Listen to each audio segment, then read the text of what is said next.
The Midnight Hour Podcast by Ella Noire. Episode 1, Ash Hollow, a town tucked away in the shadow of the mountains, forgotten by time and untouched by change. But when the clock strikes midnight, something strange happens in this quiet place. For Ethan Parker, a traveler seeking peace, midnight will become much more than a passing hour. It will become eternity. Ethan Parker rolled into Ash Hollow just before midnight, the headlights of his car cutting through the thick mountain fog. The town seemed frozen, its empty streets lit by the occasional flickering street lamp. Exhausted and needing rest, he pulled into a small, rundown motel. Inside, the air was musty, and behind the front desk stood an old man who eyed him with a knowing look. "Just passing through?" the man asked as Ethan signed the guest book.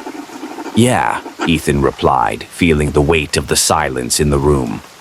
"Long drive. Just need a place to crash." The old man nodded, handing him a tarnished key. "Lock your door tight before midnight, son. Strange things happen after the clock strikes 12. Ethan paused, a shiver running down his spine. "What's supposed to happen at midnight?" The old man's smile was unsettling. "You'll see." Ethan shook it off, figuring it was just a local trying to spook him. He made his way to the room, tired and eager for sleep. As he lay down, the ticking of the clock on the nightstand seemed louder than usual, each second dragging longer than the last. He glanced at his watch. 11:59 p.m. And then, with a sharp click, it struck midnight. Suddenly, the ticking stopped. The air felt heavy, thick with something unnatural. Ethan sat up, his heart racing. The room was quiet, too quiet. He checked his watch. It was stuck at midnight, unmoving. The clock on the wall had also stopped. That's when he heard it. The whispers. They were faint at first, like distant voices carried on the wind. But they grew louder, closer, filling the room with an eerie hum. Ethan's skin crawled. He rushed to the window and pulled back the curtain. Outside, the streets were no longer empty. Figures moved slowly through the fog, their steps deliberate and mechanical. Their faces were pale and blank, their eyes vacant. Ethan's breath caught in his throat as he realized they weren't alive, at least not anymore. Panicked, he grabbed his keys and bolted for the door. But when he opened it, he wasn't met with the parking lot. Instead, he found himself back in the room, standing where he had started.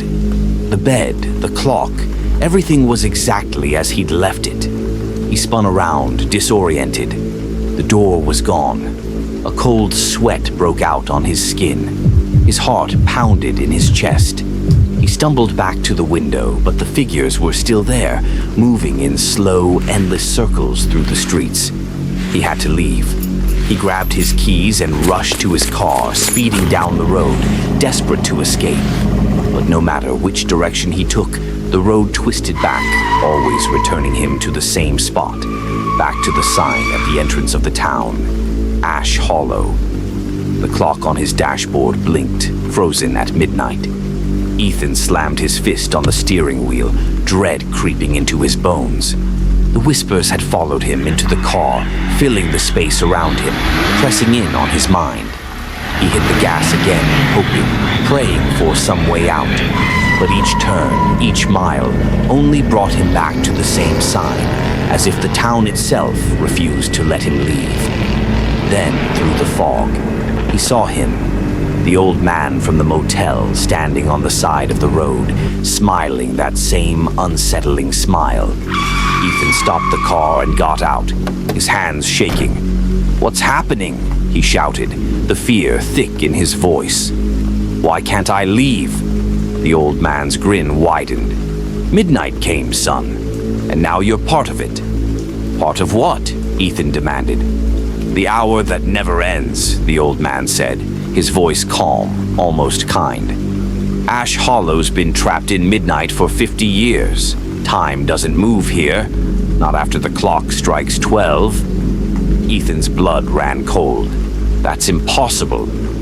Not impossible, just the way of things in Ash Hollow. The old man's voice softened. You see, we're all stuck here, caught in the echoing hour. You've joined us now. There's no way out. Ethan's legs gave way and he sank to the ground. The fog thickened around him, the whispers swirling closer. His watch still read midnight. It would always read midnight. Ash Hollow, a place where midnight is not just a passing moment, but an eternity. For Ethan Parker, what began as a brief stop has become an endless stay, where time has no meaning and escape is just an illusion. Because here, in Ash Hollow, one is forever caught in the midnight hour.